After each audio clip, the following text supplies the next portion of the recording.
Boa noite, irmãos de caminhada. O tema que me foi proposto na noite de hoje é um dos momentos mais sublimes da passagem de Jesus na Terra. Foi o momento em que Jesus mostrou à humanidade a sua mais elevada justiça, a justiça perfeita. Não a justiça dos homens, falível, deficiente e imperfeita, mas a justiça divina somada à caridade moral. O entardecer se aproximava. Nuvens grossas no céu iam se avolumando, prenunciando uma chuva forte.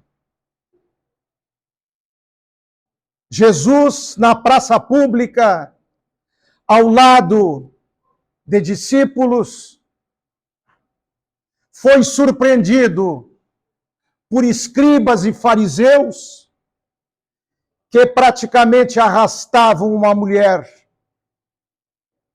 e armaram a seguinte armadilha para Jesus: Mestre, esta mulher foi pega em adultério.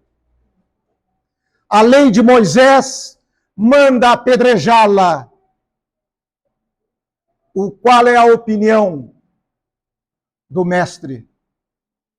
Pergunta maliciosa, pergunta carregada de segundo sentido, de subterfúgios, para que Jesus, tudo aquilo que ele dissesse e que contrariasse a lei de Moisés, se voltasse uma acusação contra ele. E naquele momento, no meio da praça pública, ao ver aquela mulher em estado de aflição, rodeada de escribas e fariseus e religiosos, Jesus silenciou.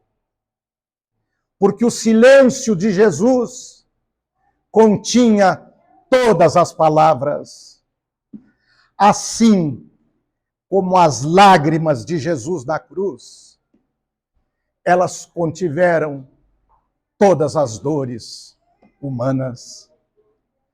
Naquele instante, naquele momento, Jesus baixa a cabeça e começa a escrever na areia da praça.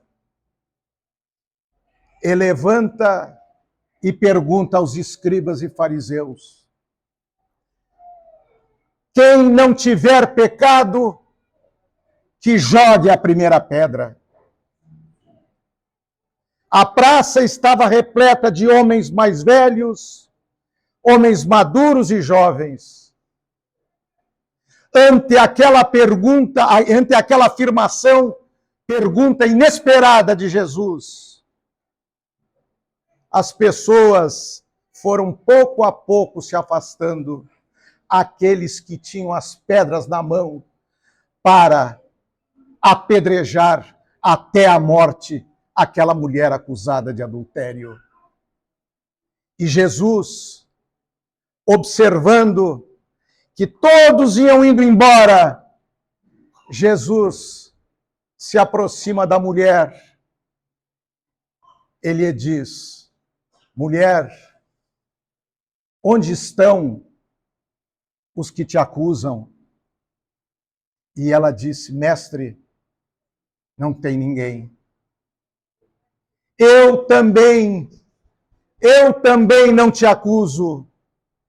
Vá e não tornes a pecar. Jesus, ele não absolveu o ato do adultério. Ele não disse que aquela mulher não tinha feito nada, não. Ele disse que ela pecou.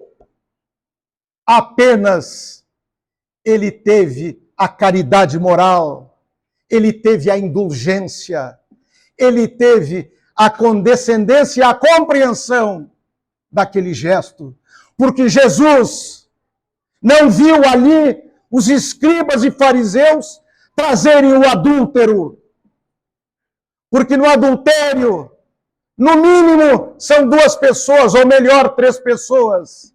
Alguém que foi traído, o homem ou a mulher adúltera e o seu parceiro no adultério. E os escribas e fariseus hipócritas, trouxeram apenas a mulher, porque a mulher naquela época era tratada de uma forma absolutamente inferior. Na lei mosaica não havia apedrejamento e lapidação para o homem. O homem tudo podia, apenas para a mulher.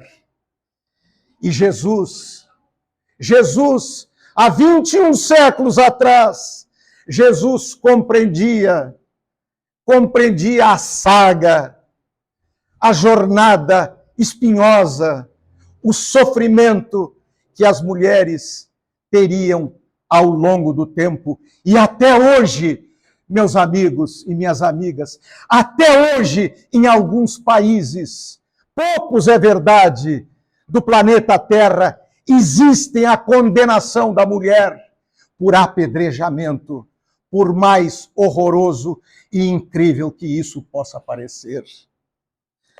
Amigos, um dos mais graves defeitos que nós temos, um dos mais graves defeitos da humanidade é ver o defeito dos outros, as falhas dos outros.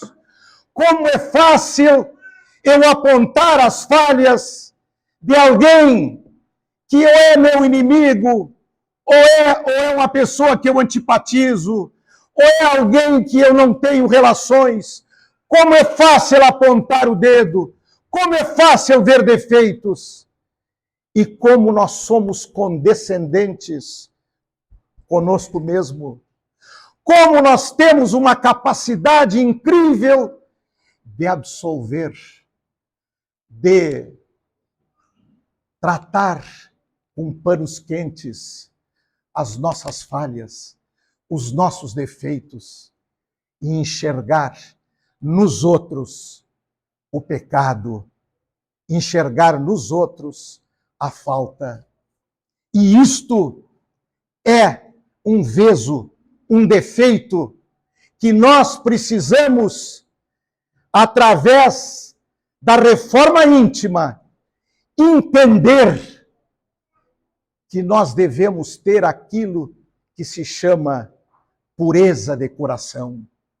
Nós podemos não concordar com certas posturas, com certos comportamentos, e até recriminá-los, mas para isso nós temos que ter autoridade moral.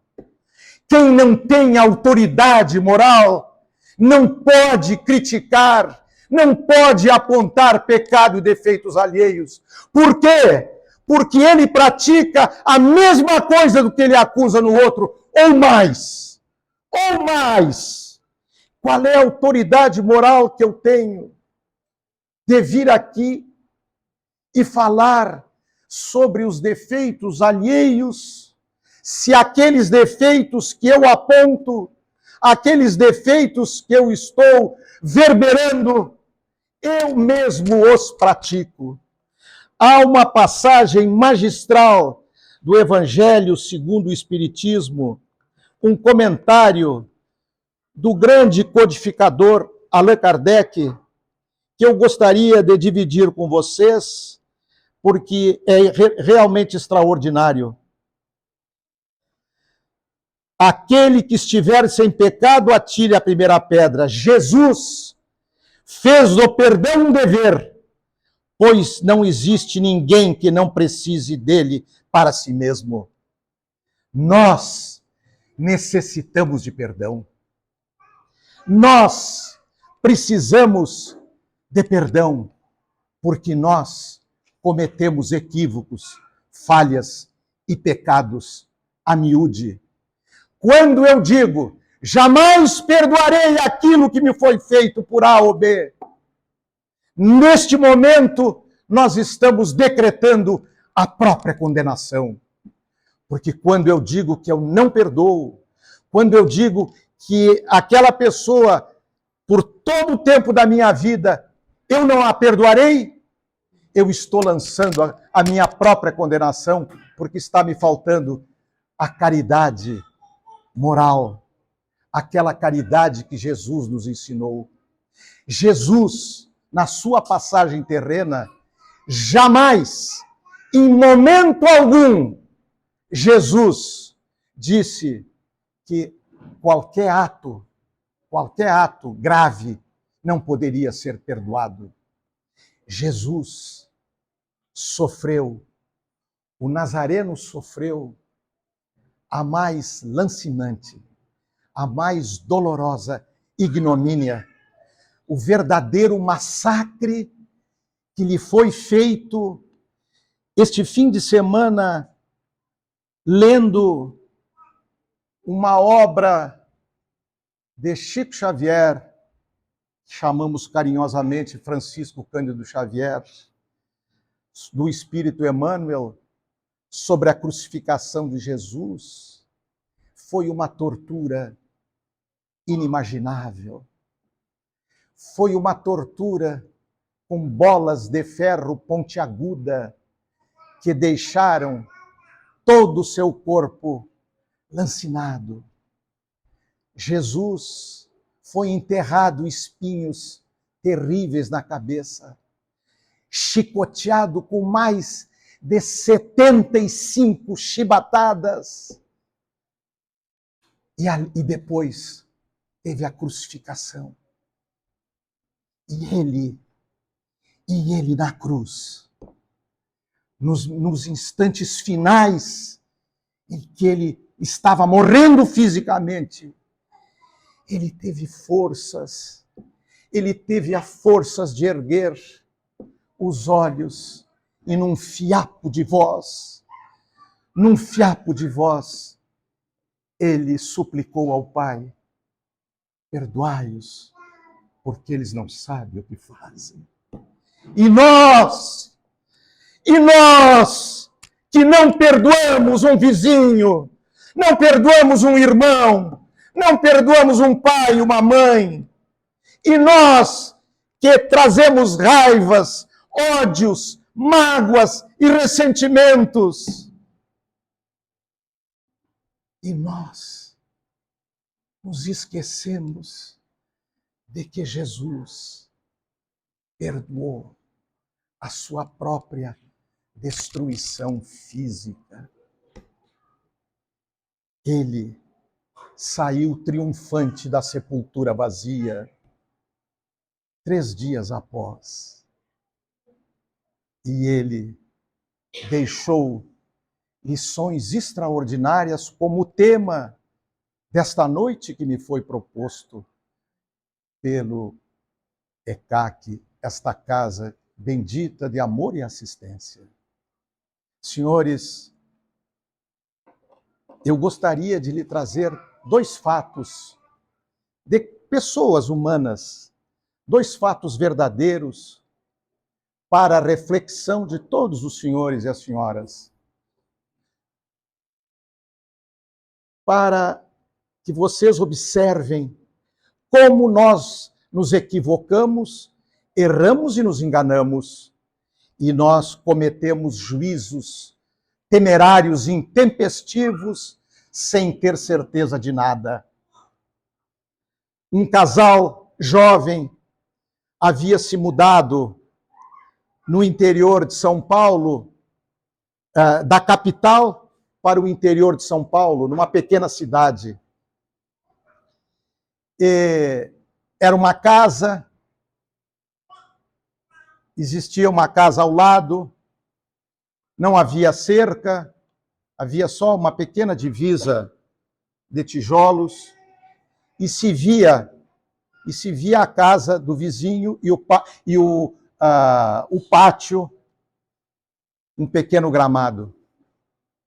O casal que se mudou, o marido de manhã cedo, tomava café na cozinha e tinha um janelão que dava, se via o pátio da outra casa, onde a família colocava as roupas que eram lavadas, colocava no varal.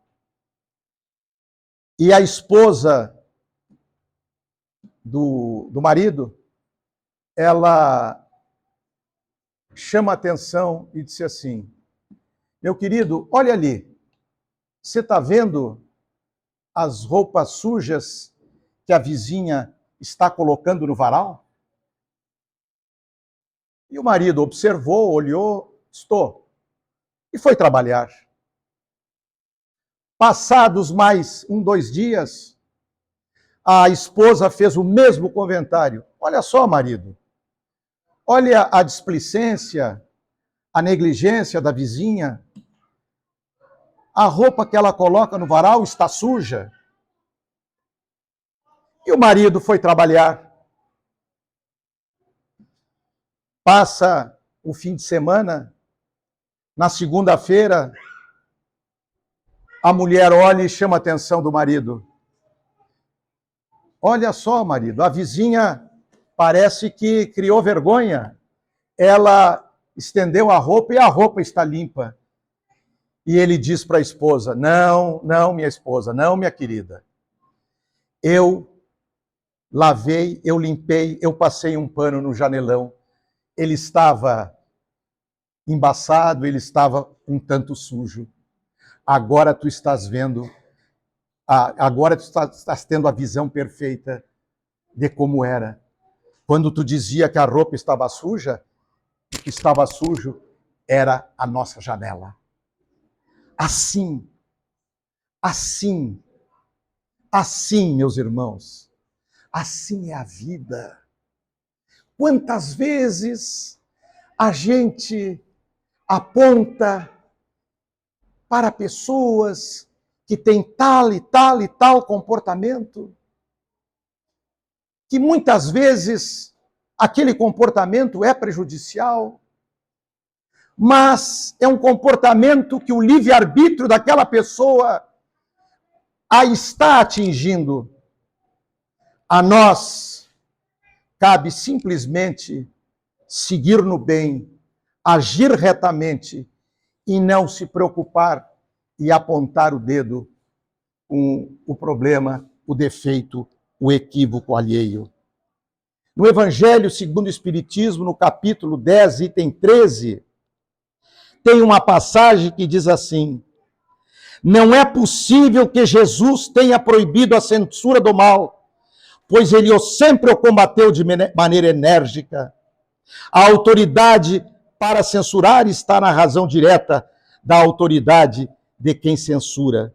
Não existe autoridade mais legítima aos olhos de Deus do que aquela que se apoia no exemplo dado pelo homem de bem. O homem de bem.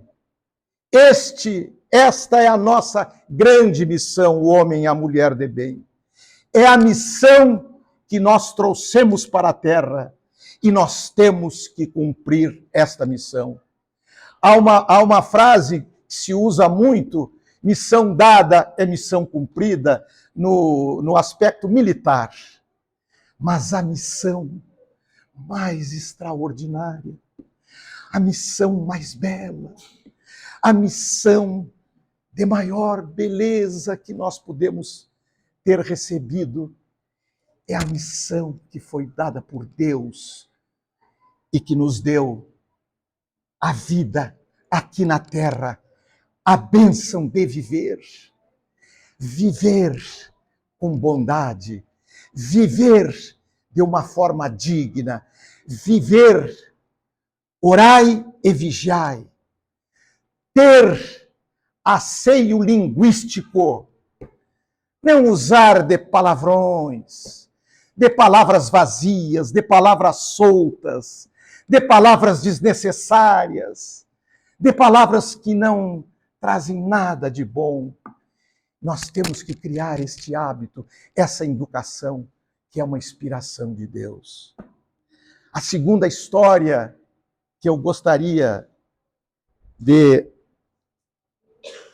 contar a vocês é uma história belíssima com um discípulo de Sócrates, o grande filósofo Sócrates. Um discípulo procura Sócrates e diz assim: mestre,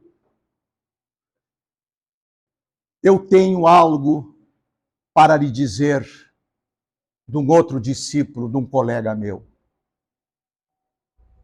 E Sócrates olha para o discípulo que falou com voz, a meia voz, como que quisesse contar um segredo.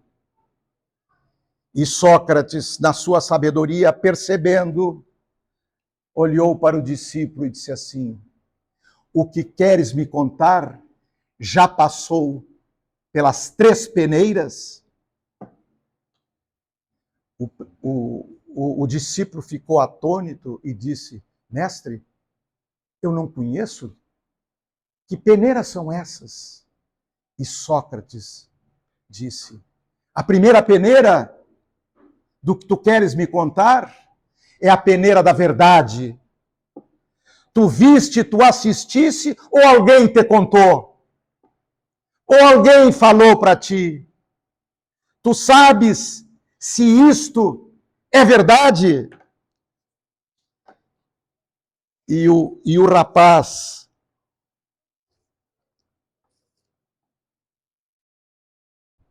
ficou acabrunhado e não respondeu. Mestre, qual é a segunda peneira? E Sócrates disse: este assunto que tu queres me contar, ele tem algum componente de bondade? Alguma coisa que some para o bem? Ou é algo que denigre o teu colega, o teu discípulo? E ele continuou calado.